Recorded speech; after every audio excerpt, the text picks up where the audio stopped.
Ladies and gentlemen, please take your seats and silence your cell phones. The program will begin momentarily.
Ladies and gentlemen, please take your seats and silence your cell phones. The program will begin momentarily.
Ladies and gentlemen, to deliver the invocation, Dr. Laura Hargrove.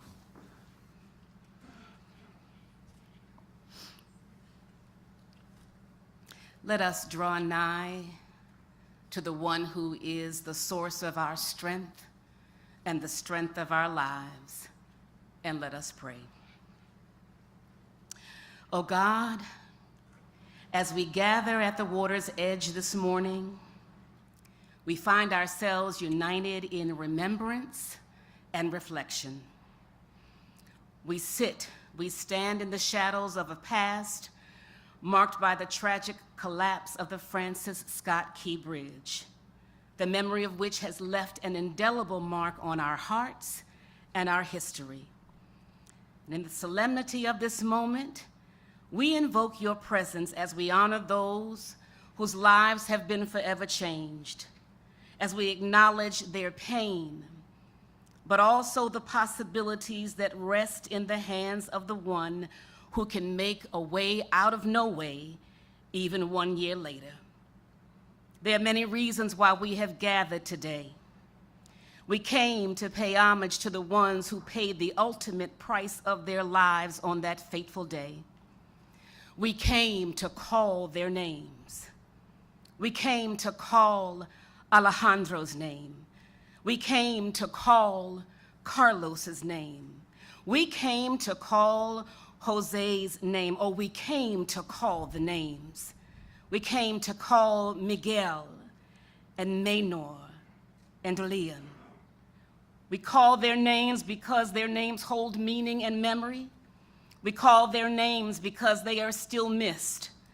We call their names because they are still loved, and we call their names because they are still remembered. We are grateful this morning for the resilience that resides in the people of this great state. And we came in a spirit of thanksgiving for the families of our 6 heroes, for the first responders, for every responder, for this administration, and for those who worked tirelessly to do in 11 weeks what they said would take 11 months. And we say, thank you. You made us believe in the power of the one that is able to make the impossible possible. For our esteemed Governor Wes Moore, who led the way with tenacity, and Lieutenant Governor Aruna K. Miller for standing in the gap, thank you. We have come to give thanks for every deed, seen and unseen, every kind word and listening ear, known and unknown, for every human and every holy act of grace that has brought us safe thus far, and that same grace will lead us on. Amen.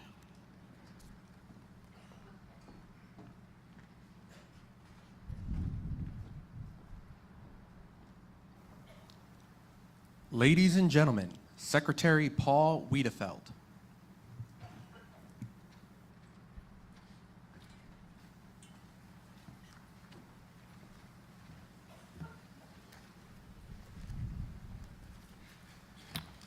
Good morning, everyone.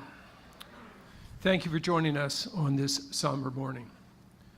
We are here to commemorate the devastating collapse of the Francis Scott Key Bridge and to remember the 6 dedicated roadway workers who lost their lives. I think about these men and all of our roadway workers who maintain Maryland's transportation system. They show up and work in dangerous conditions. Our roadway workers deserve our utmost respect as they take risks and make sacrifices every single day to make our journey a little smoother. 1 year ago, many of us woke up to a phone call and the disbelief that the gateway to Baltimore was gone. It was clear from the wreckage blocking the shipping channel to the Port of Baltimore that the cleanup would take time and immense coordination. Lives and livelihoods would also be impacted. Looking back on those first 72 hours, so much was happening all at once. But thankfully, Maryland was extremely fortunate to have a leader with the experience to steer us through the crisis, with the strength, the confidence, and clear direction. Governor Moore kept us focused on the mission at hand while also thinking of the people who were impacted. We're also fortunate to have such a strong partnership with our federal, state, and local leaders who worked in lockstep to ease the fears and provide best response. Through this incredible partnership across the public and private sectors, we helped bring closure to the families, supported impacted workers and businesses, and reopened the shipping channel. And now work is well underway on the governor's fourth directive to rebuild the bridge. Governor Moore unveiled the new design last month, and pre-construction activities are underway. Demolition of the remaining bridge structure will happen later this year, followed by the start of the construction of the new bridge. Let me close by expressing my immense pride in the employees of the Maryland Department of Transportation. From the quick and heroic actions of the Maryland Transportation Authority police and dispatchers who stopped traffic on the bridge and saved lives. The MDTA's Executive Director, Bruce Gardner, and Chief Engineer, Jim Harkness, who continue to work tirelessly behind the scenes to build the new Key Bridge. And also want to thank the Port of Baltimore's Executive Director, Jonathan Daniels, and our partner, Ports America Chesapeake, who helped keep the port open for business and workers on the job. Across the entire department, MDOT remains dedicated to delivering and maintaining a safe, efficient, and reliable transportation system for all. Thank you again for joining us this morning.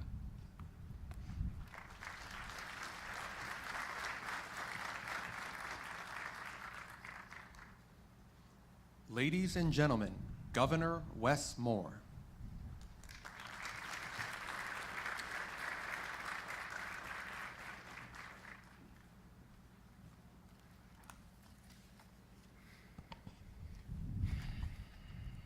I want to thank everyone for being here. From the families, to our elected officials, to our first responders, to our military personnel, to our labor leaders, to our esteemed guests, including the Mexican ambassador. Y Padre Dios, gracias por hoy y por esta mañana. Juntos estamos en conmemoración. This morning, we gather back to where we started, in the same place, at the same time.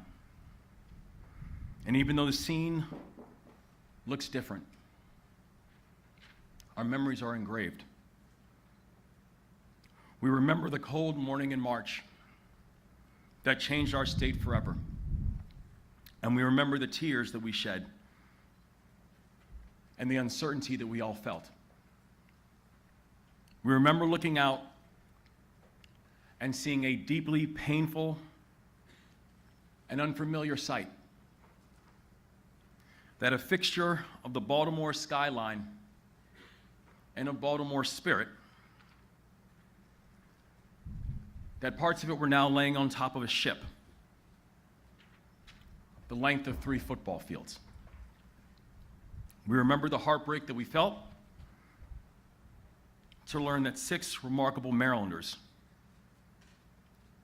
who had been working while we slept, 6 patriots who endured the rattling of cars and trucks so the rest of us could be safe, that they were now unaccounted for. What happened on March 26, 2024 is and will always be a tragedy beyond words. And to the families of the victims that are with us today, there is little that I can say to truly be the balm for the pain that you feel.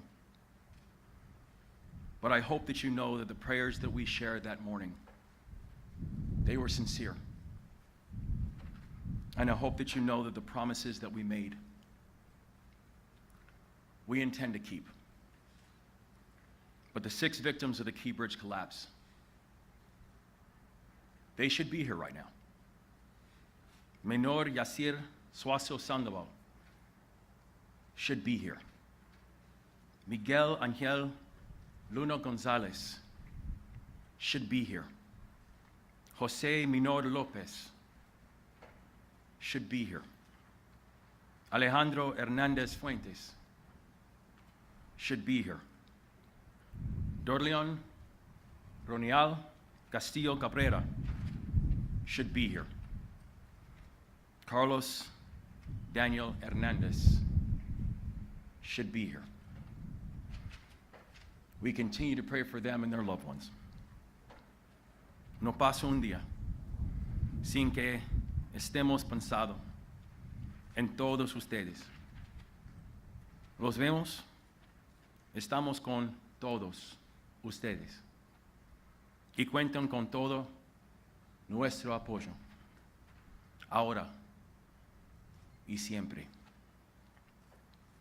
But we don't just look back on March 26th and remember the horror, we also remember the heroism.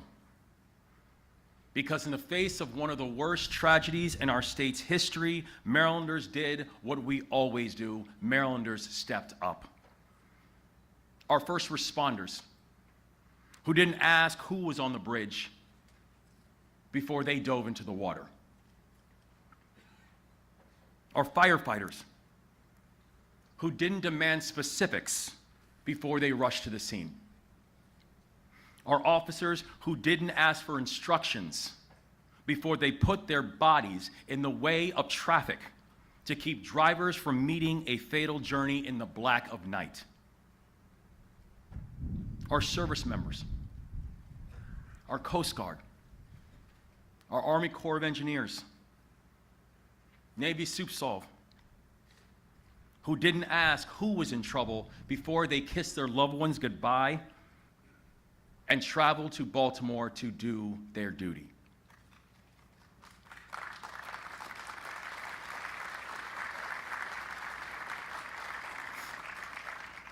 The private sector rallied.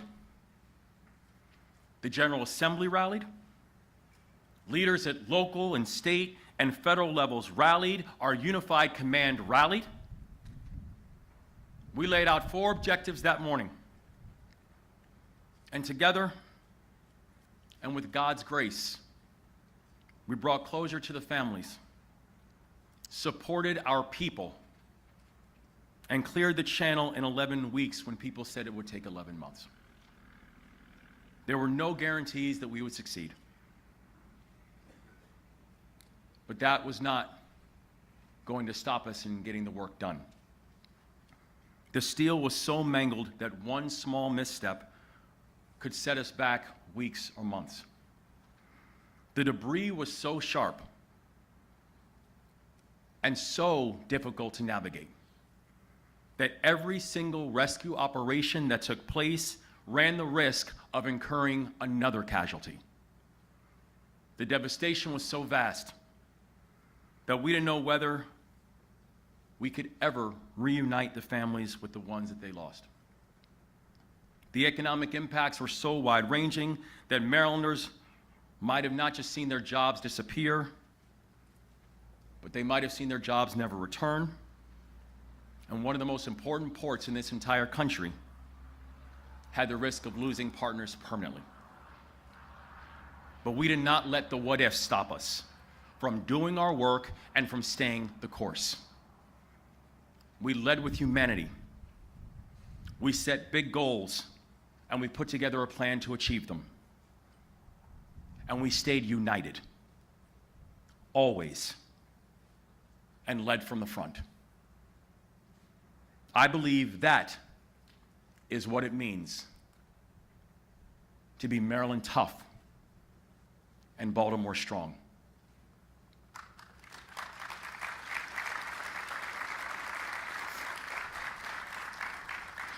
To look danger and uncertainty in the face and know that we will never flinch. To answer a moment of crisis with genuine courage, to help each other when one of us gets knocked down. It's who we are. It's who we'll always be.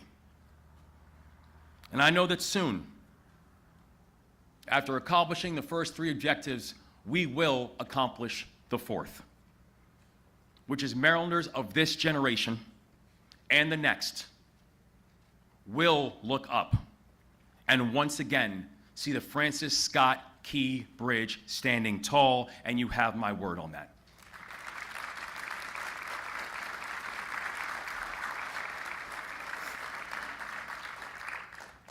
May God continue to watch over our victims and their families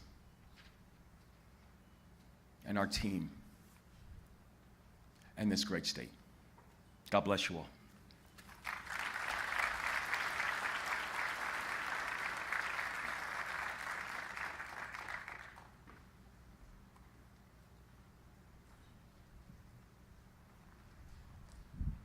Ladies and gentlemen, Senate President Bill Ferguson.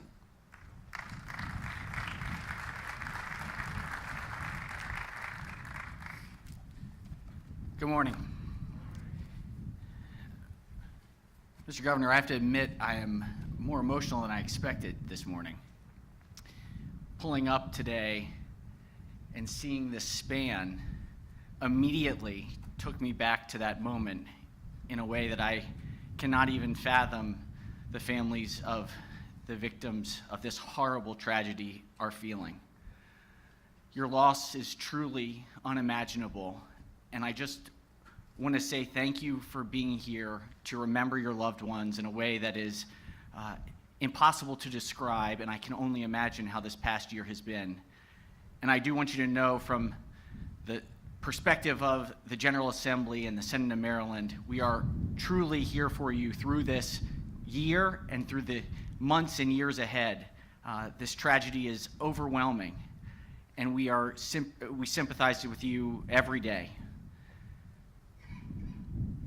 I remember a year ago standing on just the banks and seeing this horrific tragedy and immediately thinking of those who had been affected and thinking, how do we move forward from this? How do we not get stuck in a moment of paralysis?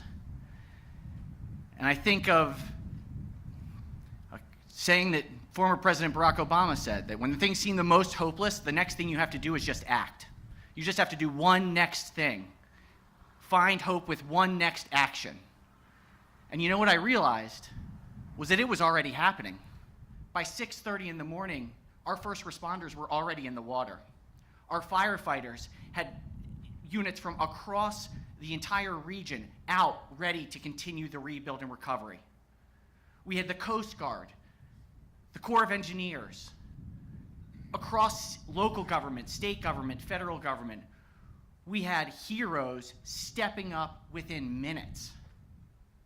In the deepest of tragedies, we share a common bond of the horror of pain of human suffering. But there's also the other side. The other side is the common belief in love and a hopeful future. And when I sit here today in front of that span and I look out into the audience of these incredible leaders and first responders, I hearken to that moment of hope where it became clear that this is going to be a moment that defines us. When people were acting, no one asked what political party they were from. No one asked where they grew up. No one asked what race they were. They showed up and did the job. And at a time when people have questions about government and our ability to do the right thing, to help people, this last year has been proof that we are better together to rebuild and to define a common purpose for the future. I want to thank each and every one of you for your impact. You are here today because you recognize that in the deepest of pain, that is the moment of the phoenix and rising, where we find our strength and our core humanity together. From the bottom of my heart, on behalf of the Maryland Senate, on behalf of the General Assembly, I want to thank each and every one of you for your continued impact and your belief in who we are as Marylanders, those who know that together we are unstoppable. Thank you.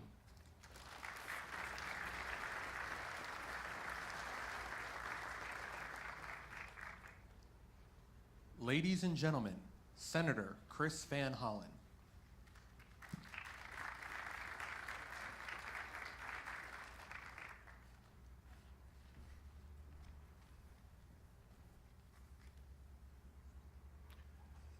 We all remember where we were when we learned that the Key Bridge fell. It's a moment we will never forget. because the collapse of the Key Bridge was a local tragedy, it was a national tragedy, it was an international tragedy. It was a tragedy that was felt around the world. First and foremost, it was a human tragedy. We lost 6 beautiful souls who were working the overnight shift. Each had loved ones who were joining us today who depended on them. 4 were fathers. Our hearts are with you, their families, and loved ones. We know that 1 year passing does not lessen your grief.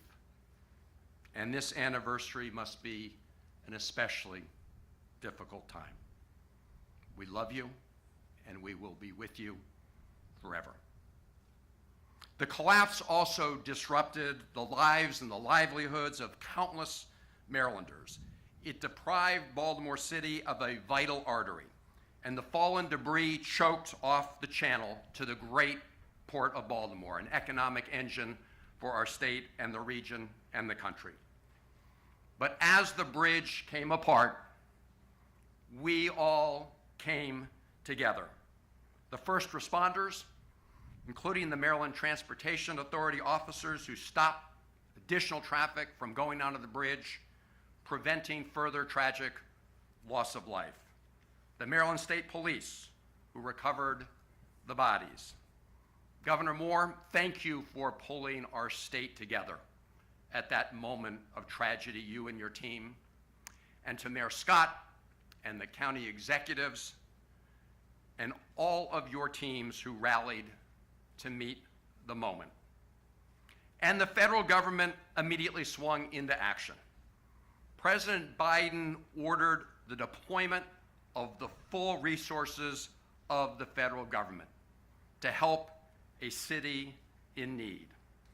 The Unified Command was assembled under the umbrella of the Coast Guard. The U.S. Army Corps of Engineers cleared the channel, floated away the dolly, and helped reopen the port. Naval officers and others were part of these teams. The governor and the General Assembly and federal agencies provided economic relief to those who were most harmed financially. And thanks to those collective efforts, all of them, people in this room and others who joined in that effort over those very difficult days, thanks to all of that, lives were saved, economic harm to longshoremen and Baltimore businesses were mitigated, and the Port of Baltimore reopened in just 78 days.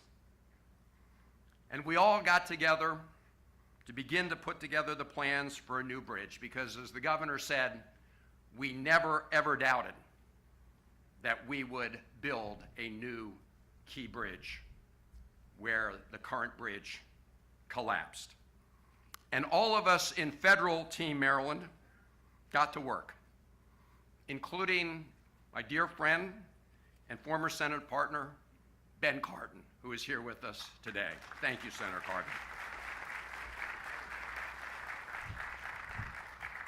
And Congressman Mfume, and I see Congressman Hoyer, our entire delegation on a bipartisan basis, came together and worked nonstop over many, many months to secure a 100% commitment from the federal government to replace the bridge.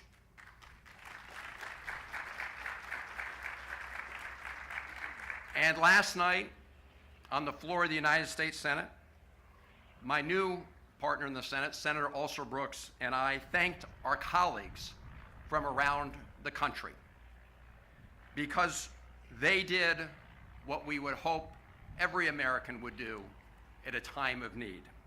They stepped up to help a great city and a great state. This all-hands-on-deck effort upholds a tradition that lies at the foundation of our union. When disaster strikes any one state or city, all of the rest of us should rally to assist.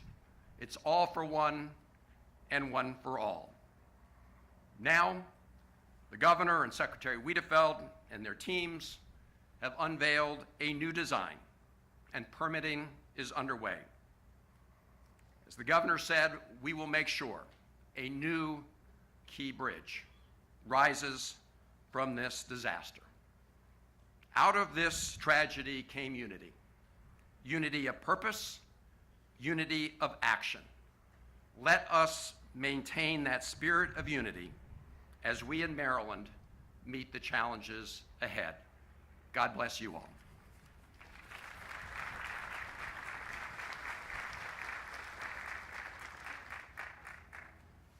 Ladies and gentlemen, Congressman Kwesi Mfume.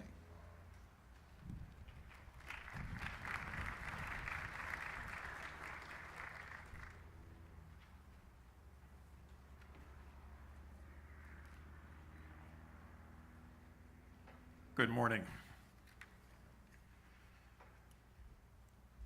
I want to first, if I might, properly so, just share with these families the fact that you have been in our hearts and on our minds every day since this tragedy occurred. And under the leadership of Governor Moore, who was our quarterback and remains our quarterback, the promises that have been made are promises that will be kept. God is providential. These things happen in life to all of us, but it is only God that realizes why. So we pray for you, we pray with you, and we say that we love you all. Again, I want to mention the name of Governor Moore because he didn't get elected expecting something like this so shortly after being sworn in.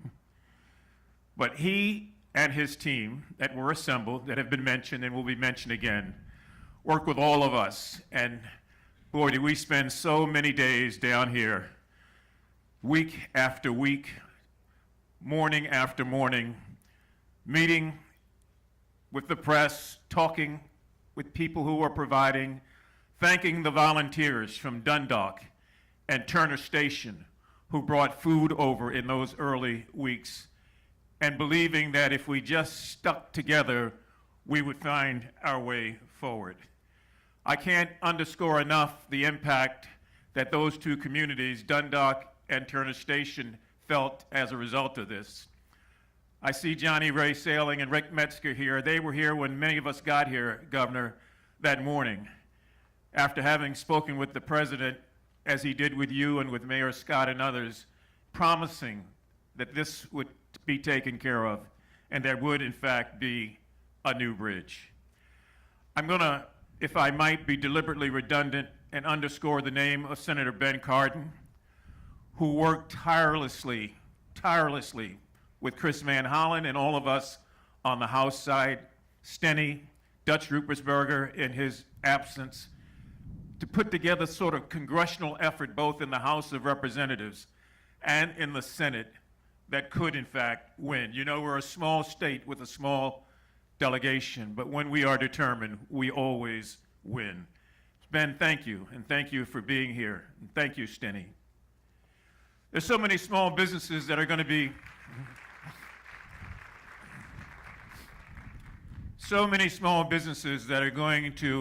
be meeting later today. That impact cannot be underscored enough. The truckers, the people who carried the food, the International Longshoremen, Local 33, Scott Cowan, and all those men and women that we met with on the docks day after day after day to try to figure out how commerce would start up again. Gwen Williamson and all the many people who've worked 20 and 30 years at the port, none of whom knew what was going to happen. I'd be remiss if I didn't thank the Coast Guard, the Army Corps of Engineers, Colonel Pinchason in her absence, for all that she did to hold us together and to help us through that period.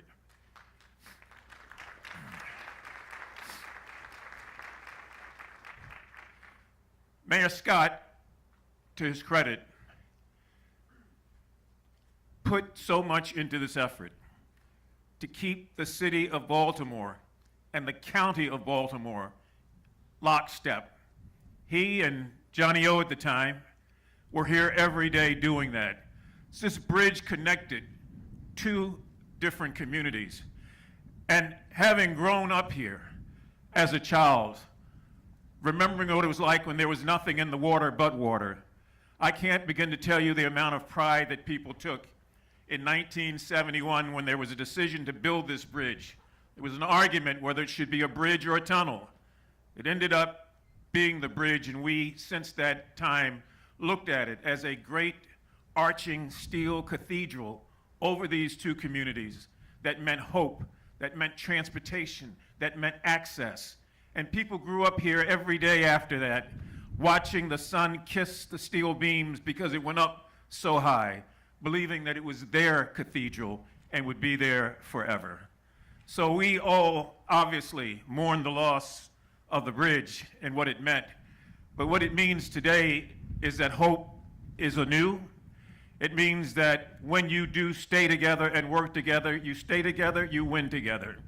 And it means soon, and very soon, we will have the continuation of this story. Because that day when we met here, it was just like this, cold, windy, but overcast. Today is cold and windy, but the sun is out. And the sun is a great reminder of the bright things that are before all of us as we stay together as two communities. God bless you, and thank all of you for all you've done to get us to this point.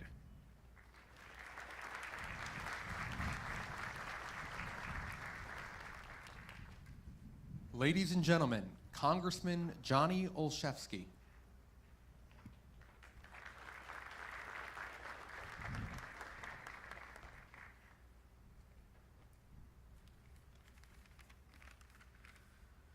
Good morning. Whether you lived here before, you live here now, you work here, welcome to our home. Along with so many others, I had the privilege of growing up and living today in the shadow of this bridge. We fished under it. We celebrated getting our driver's license by driving over the bridge. We had murals of it in our bars. We put it on our sports uniforms. It was our cathedral in the sky. It's part of who I am. It's part of who this community is. And 1 year ago, we lost an iconic symbol of connection. One that not only connected us, but supported the livelihood of countless residents, our dock workers, truck drivers, small business owners, and more. It's difficult to fully explain the absence of the Francis Scott Key Bridge to anyone not from here. But in that moment and in that experience, we were reminded that we were connected in ways that can never be broken by disaster. We were connected immediately to the families of those brave men who were serving us. And today we remember Alejandro, Carlos, Miguel, Dorlinian, Menor, Jose. We remember them and we thank them for their service to our community and their love for their families. We were reminded how we were connected to our first responders who jumped in the water, stopped the traffic, didn't ask questions, just served. We were reminded how we were connected to our government when we saw Governor Moore step forward and lead, when President Biden offered the full support of our federal government, and we saw the Navy, the Army, and countless other agencies come together to move us forward. We were reminded how interconnected we were as a region, and I had the privilege of serving alongside Mayor Scott, County Executive Pittman, our federal delegation, and so many others. And so we came together We came together once a year ago, and we come together today with a commitment to come back and be even better and stronger, taking the lessons and the memories of 1 year ago with us. We all have a stake in the future of this community. We have a stake in the future of supporting our families, and we have a stake in building this bridge. This is bigger than Baltimore. This is bigger than Maryland. I'm so proud to be part of so many in this place and in this space. I promise in this new role, I will carry forward the lessons of being alongside you, and we will get this done. Together, we will rise from this, literally and figuratively, building a bridge to the future. This experience has reflected our resilience and our love for each other, and may those lessons and memories carry us forward in the work ahead. Thank you all, and God bless.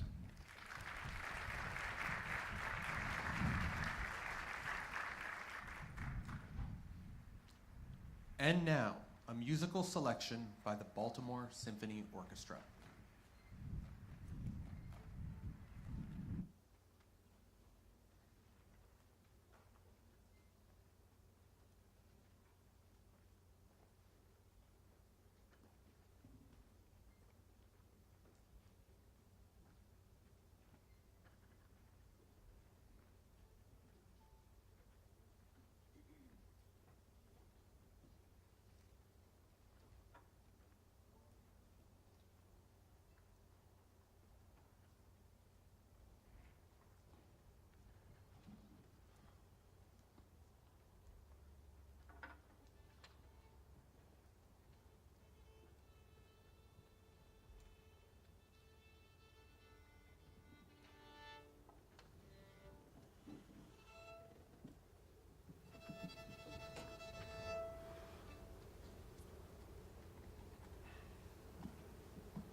Ladies and gentlemen, Lieutenant Governor Aruna Miller.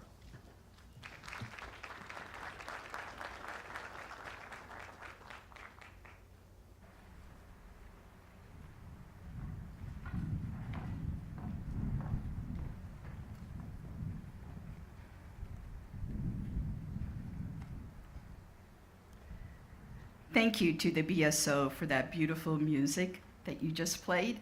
You warmed all our souls here. Thank you. There are days that divide time, before and after. Days that shake us, inspire us, and reveal who we really are. March 26, 2024, drew a line in time. It was a day of heartbreak, courage, and a day that changed all our timelines. We gather here today to reflect and to move forward with purpose. And we mark 1 year since the Key Bridge collapse. To the families who lost their loved ones, there's nothing I can say that can make this day easier. But I hope being here together reminds you your loss is not invisible. Your grief is not carried alone. And your loved ones helped build this community. They shaped its story. They shaped our story. And while they may no longer walk amongst us, may they rest in peace, and may they live through each and every single one of you. To Julio Cervantes Suarez, the sole survivor of the collapse, you are the light that shines through the darkness that you endured. We pray for your continued strength and for your heart to heal. To Governor Moore, in one of Maryland's worst maritime disasters, you met crises not with hesitation, but with purpose. You reminded us that leadership isn't loud. It's steady, it's measured, and it's rooted in service to others. To our first responders, Unified Command, the MDOT labor team, and members of the Moore-Miller administration. You met the moment working tirelessly day and night. Your dedication didn't just steady our state, you raised the bar for a world that watched. To our federal, state, and local partners, your immediate and collaborative efforts showed that statesmanship is grounded in partnership and not partisanship. And to all Marylanders, not far from where the Key Bridge once stood, Francis Scott Key penned the words of our national anthem. Born from a night of hardship, lifted by the promise of a new dawn. Now, in the shadow of that same harbor, Maryland's first cable-stayed bridge will rise. A bridge that will define Baltimore's skyline for generations to come. And not simply to replace what we lost, but to reveal what we found. Strength, unity, and resilience, and the spirit that defines this great state of Maryland, because Maryland is the land of the free and home of the brave. Thank you.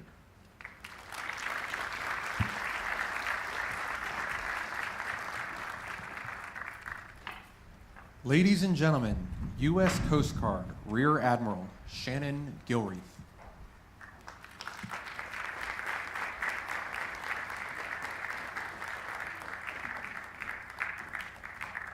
Good morning. I have the great honor today to speak on behalf of the first responders to this response. And I want to start by acknowledging the families Colonel Pinchason said it way better than I can today, but our thoughts, prayers, and condolences are with you, especially during this week. To Governor Moore, to Secretary Wiedefeld, to Mayor Scott, and all of our senators and congressmen and state elected officials and county elected officials and city officials and your staffs, thank you for the tremendous support you provided Unified Command during this response. Coming together in a bipartisan way to support the Unified Command, to visit the members of the Unified Command, to see what they were doing, to understand the work that they were accomplishing. We truly appreciate what you did. And we also appreciate what you did that we couldn't do. Your work behind the scenes to support the victims, the businesses, the members of the maritime community that were impacted by this event. Thank you for that support, because that truly eased some of the pressure on the Unified Command. To the more than 1,500 first responders from 55 agencies and organizations who responded to this event and were part of Unified Command, thank you from the bottom of my heart for your hard work, your incredible dedication that you displayed throughout the response. What you accomplished recovering the victims, removing the bridge debris, opening alternate channels, removing the ship, and restoring the Port of Baltimore was simply amazing and serves as a testament of power to the unity of effort. There's no single entity that can respond to an event like this by themselves. No entity has the authority or the resources to do this by themselves. You have to do this together. And the Unified Command represents that opportunity to do that together. And I'm so proud of that unity of effort you displayed. You accomplished things in a timeline that no one was imagined was possible. You removed thousands of tons of steel and concrete from the waterway and recovered the victims and reopened the Port of Baltimore in a time that no one thought was imaginable. I want to say a special thank you to a handful of individuals who worked tirelessly within Unified Command. They truly led their organizations. These are the real heroes of the Unified Command. Captain Dave O'Connell of the Coast Guard, Colonel S.D. Pinchason of the Army Corps of Engineers, Jeff Donahue of the Maryland Department of Environment, Jim Harkness of the Maryland Transportation Authority, Colonel Roland Butler of the Maryland State Police, and Chris James of Widow Bryan's. Your leadership, dedication, and willingness to work with others modeled the unity of effort that we so much needed. I truly appreciate everything you did. And there's one other individual who worked with inside the Unified Command that I must recognize, and that's Mr. Paul Hankins from Navy Supervisor of Salvage. I see you out there, Paul. Paul, the work that you did with the salvers and the divers to coordinate those efforts truly made a difference. Governor Scott, or Governor Moore, Lieutenant Governor Miller, thank you for your individual leadership during this response. Thank you for the amount of time that you spent inside the Unified Command, visiting with people, walking the floor, getting out on the small boats to see the conditions they were working in. Thank you for that unqualifying support and the love you showed those members of that team. And thank you particularly for your emphasis on safety, as not a single first responder was hurt during this event, and that's a testament to your leadership.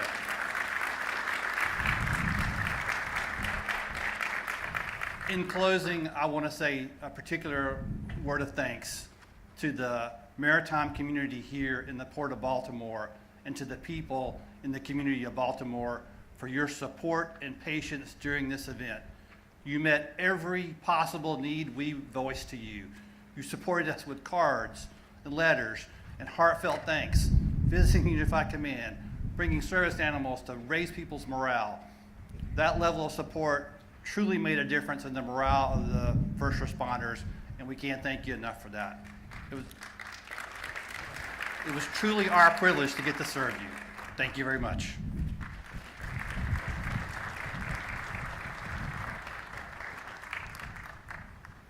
Ladies and gentlemen, Baltimore County Executive Kathy Klausmeyer.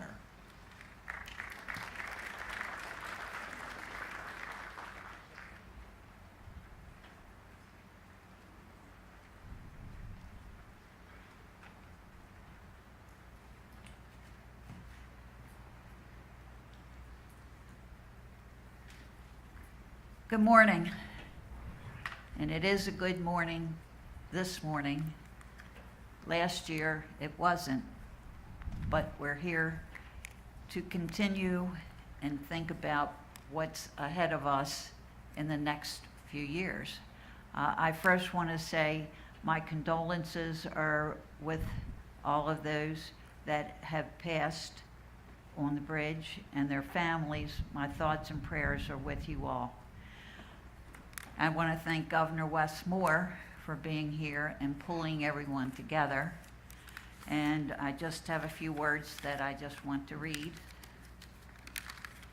I'm the newbie on the block. That's all I kept thinking today, because I was sitting in Annapolis with my colleagues that morning, and I think someone said Senator Saling is here and Delegate Metzger. And Senator Saling got up and he started to speak, and you could have heard a pin drop because it was such an event of horror, and just, we were all speechless. But I just am grateful that we're all here today, and I want to thank Governor Wes Moore for gathering us and for his continued efforts to help our region recover. Thank you as well to all our federal, state, and local community partners. And I just want to say, I was with County Executive Olszewski just the day before this happened, and my heart went out to him the next day when it happened. It was just so unbelievable to think about. And as I said, it was he and the mayor and County Executive Pittman that I kept thinking of because of the connection of the bridge. Together, we are emerging from this disaster stronger and more resilient than before. We still have many steps ahead of us, but we are recovering thanks to our community and our partners. So thank you to all for all the efforts, and please continue to keep everyone affected by this disaster in your prayers, and let's move forward as we go along. So thank you very much.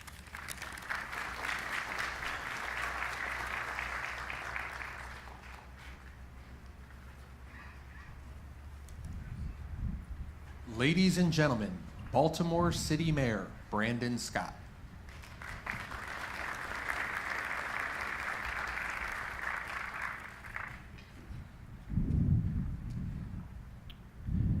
Good morning. This morning, I am grateful to be here this morning, surrounded by so many individuals who made up the original team that responded to this unthinkable tragedy.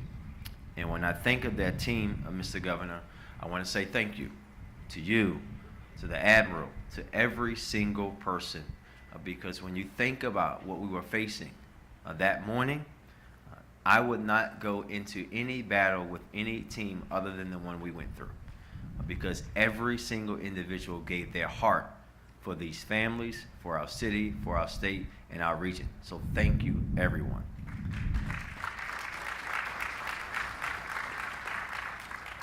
It is impossible for me this morning to not be reflective of the moment that I received that first call from our Fire Chief, James Wallace, who explained the situation as his team was already being dispatched as some of the first on the scene.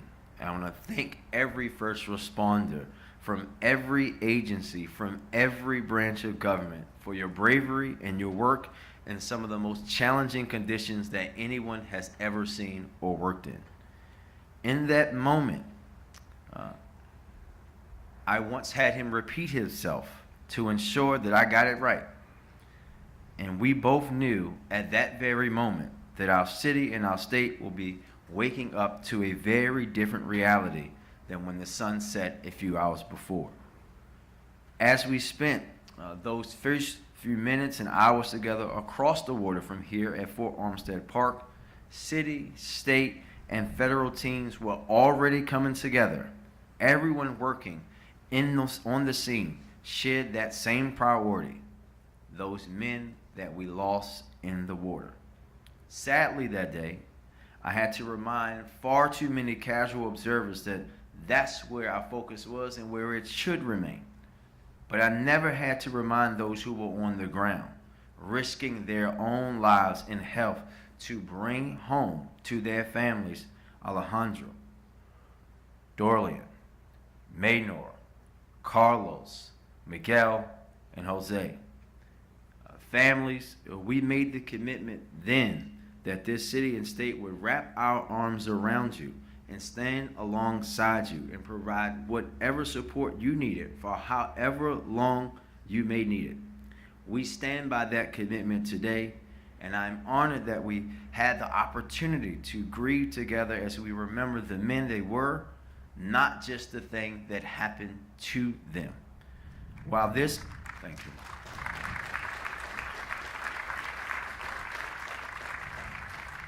While this day is a day of mourning, it is not a day of grief alone. It is a day to commemorate the strength, resilience, and that Baltimore grit that we showed the world in that moment. So many times in Baltimore's history, we faced setbacks or what some say were insurmountable challenges. But every single time in our history, we've overcome those challenges without a doubt. The partnership that helped us navigate through this crisis of this bridge collapse was yet another example in a long list of examples of how strong we can be when collective action brings us together. What I saw in the minutes, hours, days, and weeks following the Key Bridge collapse was an entire country unified in understanding and in action. That is a unity that is all too rare today. And I always will be empowered knowing that we still have the capacity to come together that way. As we look towards the future, a bright one filled with progress for our city, a new bridge to reshape our skyline, and a strong port to continue our centuries-long tradition, the memory of those Marylanders we lost, and the knowledge that we still have the capacity to come together to fight for one another is what I will carry with me more than anything. So thank you to everyone who played a role. Thank you to everyone who rallied for these families in their most devastating moment. Thank you to the communities who came together to keep each other afloat when livelihoods were at stake. Thank you to every first responder and salvage worker and engineer who risked their own safety for all of us. And thank you to the leaders who had the vision and the humility to prioritize the things that matter. Every part of this massive machine that mobilized after this tragedy helped the grit, charm, and greatness of Baltimore shine through to the world once again. We have all proved together that Baltimore is always safe to bet on. Thank you very much.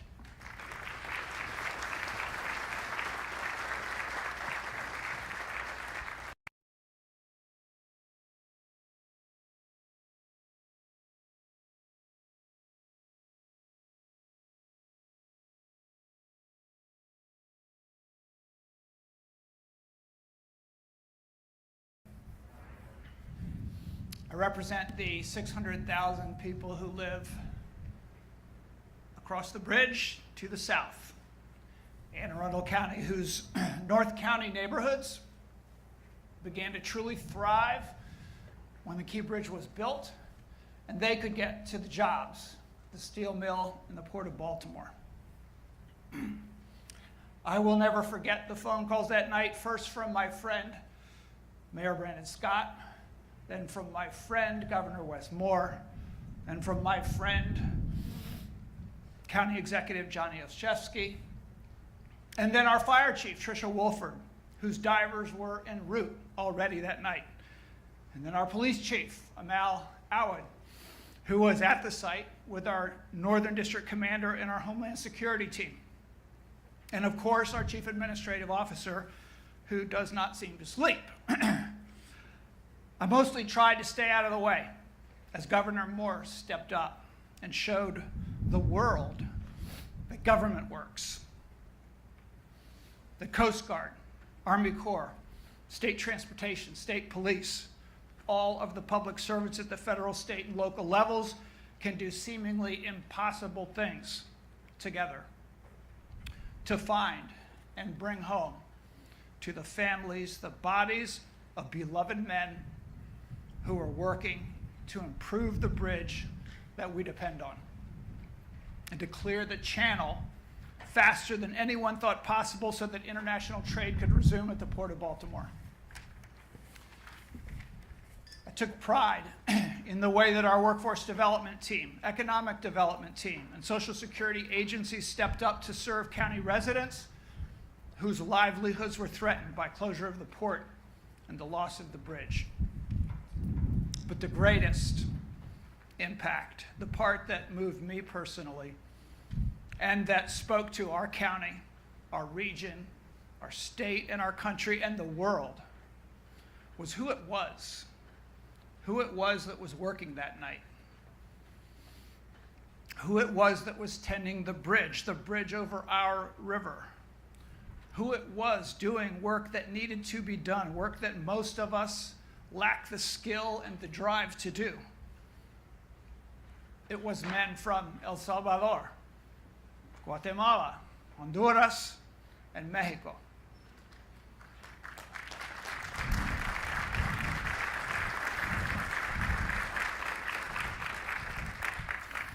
Each one of them had crossed our southern border looking for a better life for their families.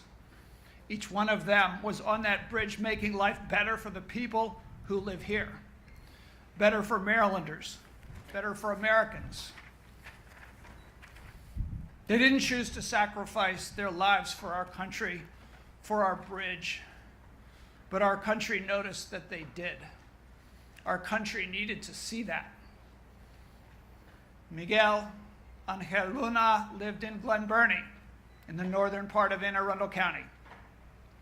His extraordinary wife, Maria del Carmen, runs a small business selling delicious food out of a food truck, Salvadoran food. I spent May 11th last year at Miguel's memorial service and burial. I felt the love and the strength of los salvadoreños que viven en nuestro condado. Their culture, their community, their love makes us stronger. Yo quiero decir a todas las familias que está aquí hoy, te queremos aquí. Tú haces que nuestra comunidad sea mejor. Y también el pueblo unido jamás serán vencidos. The people united will never be defeated.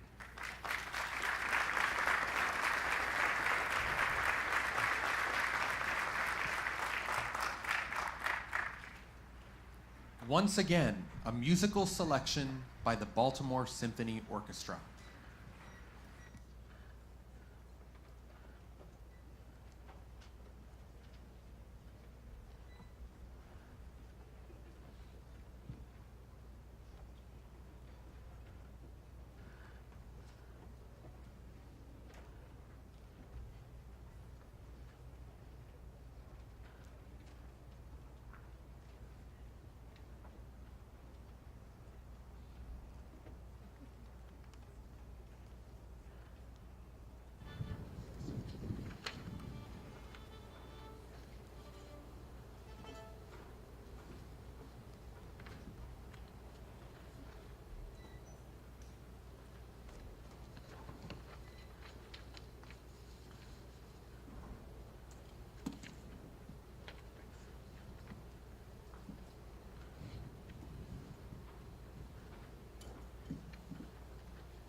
Ladies and gentlemen, President and CEO of the Baltimore Community Foundation, Dr. Shanesha Sauls.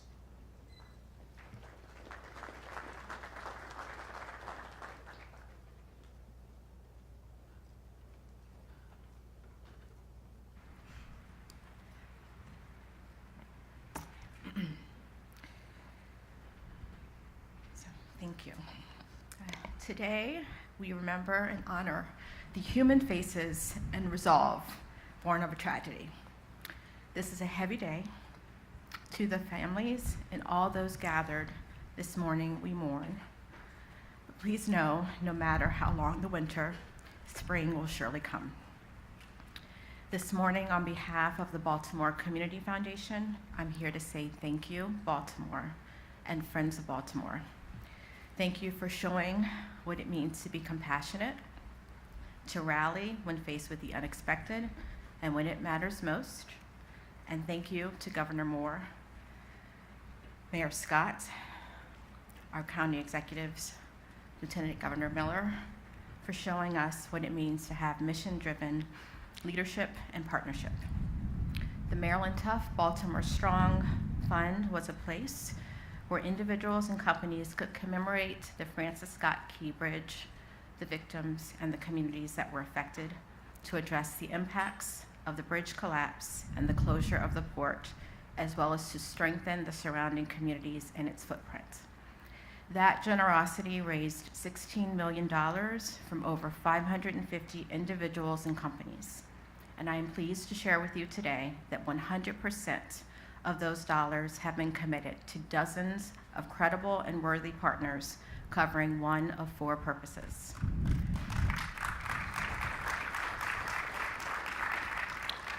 Direct relief, which includes cash assistance for more than 3,000 port workers and truckers, and also includes stocking food pantries, providing low or no cost mental health services, and supporting housing assistance and eviction prevention for immigrants in bridge and port adjacent communities.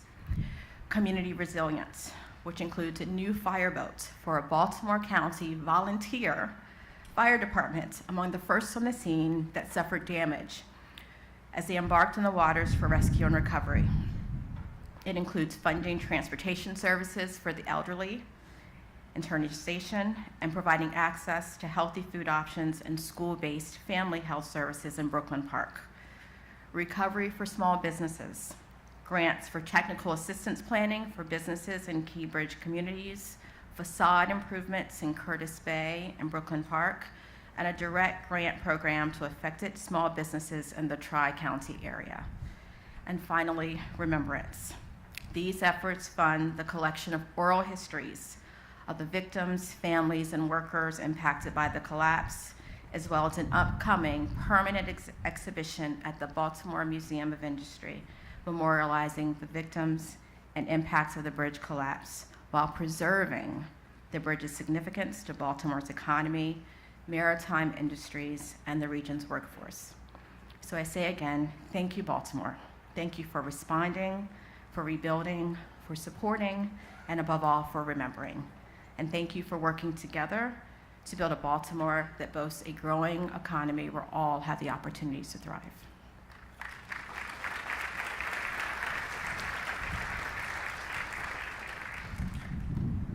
Ladies and gentlemen, Special Secretary Maria Martinez reading a message on behalf of the families of the victims.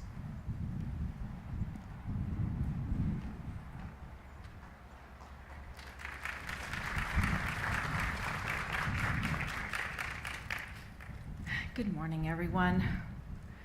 Buenos días a las familias. If I may, the family has asked for just a moment of silence.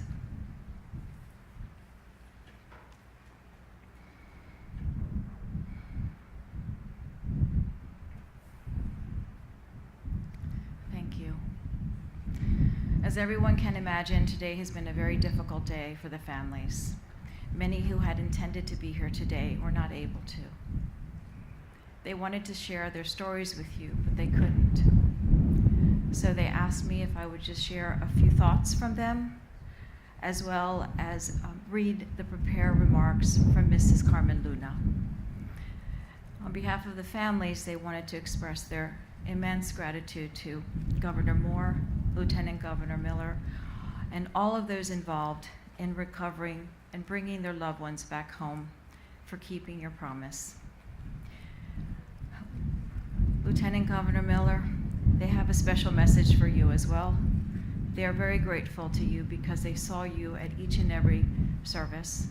You were there to console them, hold their hands, and they are forever indebted for your kindness.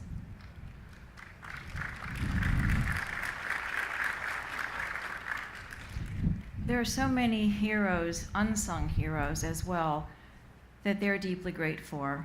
And there's so many names that they hope in the future can be shared. And there's people that they don't even know that supported them, and they want to make sure that they know that they're forever grateful to them as well. I will read the prepared remarks of Mrs. Luna. She asked to please forgive her. She had intended to be here. She's a very strong woman. But today was incredibly difficult for her, and she's reflecting and being with her husband in spirit at this time.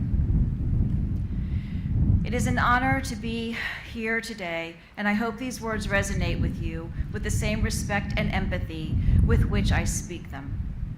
My name is Maria del Carmen Luna Castellon, and I'm the wife of Miguel Angel Luna, one of the brave individuals who lost his life in the tragic collision at the Francis Scott Key Bridge in Baltimore while working to improve our state's infrastructure. Our 6 family members would still be alive today, and the Francis Scott Key Bridge would still exist as an iconic part of the Baltimore community, if not for the negligent and reckless operation of MV Dolly. Today I stand before you with a heart still wounded, but also filled with gratitude. I want to express my sincerest thanks not only on behalf, but not only on my behalf, but on behalf of my family, for all of those who supported us. We have received all the blessings and support from Governor Wes Moore's administration and from the community at large following this devastating tragedy. First, I would like to thank Governor Wes Moore from the bottom of my heart for keeping his word. They did not stop until our loved ones could rest in peace. Knowing that no effort was spared, that no hope was abandoned, and it has provided us with immense comfort in the midst of this profound pain. The governor's commitment and sensitivity throughout this process have been a beacon in the storm, guiding us toward a bit of peace when everything seemed dark. I also want to sincerely thank everyone for the creation of a scholarship fund. This gesture has not only provided material support, but also demonstrated that even in the darkest times, there are those who care about the future of our families, especially the future of our children. The vision of using education as a tool for rebuilding and healing has deeply touched our lives and gives us hope. I cannot fail to mention the solidarity of Baltimore and its team. The community's fundraising campaign has been a true testament to the love and compassion that unite us. Thanks to this help, we have been able to breathe a little easier, knowing that we have the necessary support until December 2025. But while this support is a relief, today I dare to ask for something more. When the time comes, when the end of this support approaches, I ask you to consider the possibility of extending it. The path to emotional and financial recovery is long, and it is filled with obstacles. Ongoing support would be an invaluable relief to all of us. Finally, I want to ask about something that pains me deeply, but is essential. As many of you know, the FBI-led investigation is crucial in clarifying the responsibilities surrounding this tragedy and ensuring that justice is served. I understand that these investigations take time, but I ask, with all the hope I have left, that this process be expedited as much as possible. We need to move forward with the trial against the irresponsible company that owns the boat. so that we can close this painful chapter with the certainty that everything possible has been done to achieve the justice that Miguel Angel and the other victims deserve. Concrete and steel can be replaced. The laughter of a father, the embrace of a husband, the future of 6 men, these are lost forever. Thank you once again from the bottom of my heart for your support, empathy, and commitment. This support has been a ray of light in the darkness, and I trust that you will continue working tirelessly to ensure justice is done so that no family will have to face the pain we live with today. Thank you.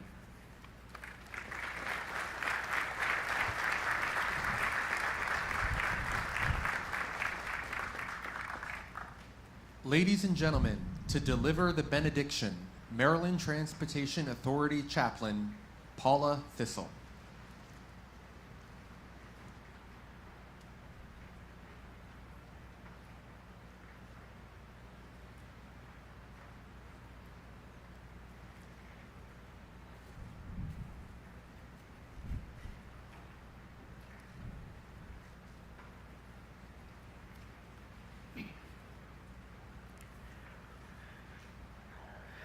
One year ago, I received a call that would change my life and the life of so many. But we came together in hope.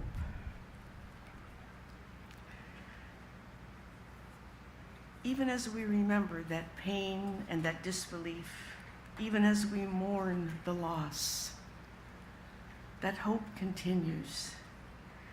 We are strengthened by our faith that one day we will be reunited. And we live with that hope. We come to the end of a horrible, painful year, struggling with grief, remembering loved ones lost. But we will go on.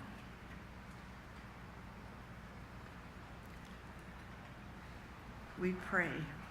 O God, our Creator, we give you thanks for those who lost their lives 1 year ago.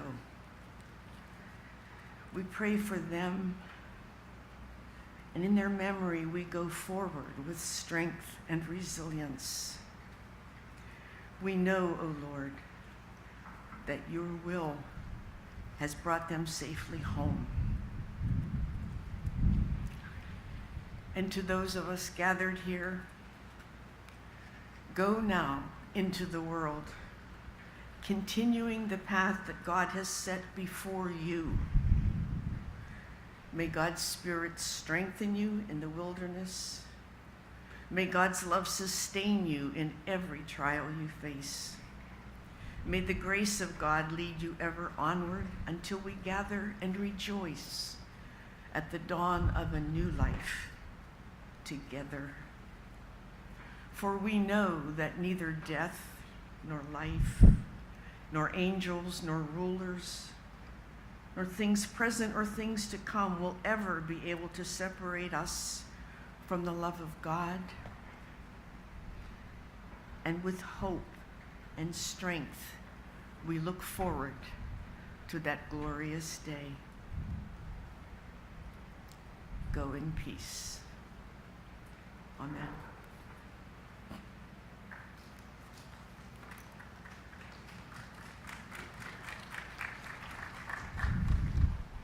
Ladies and gentlemen, please remain seated until the families and program participants depart from the tent.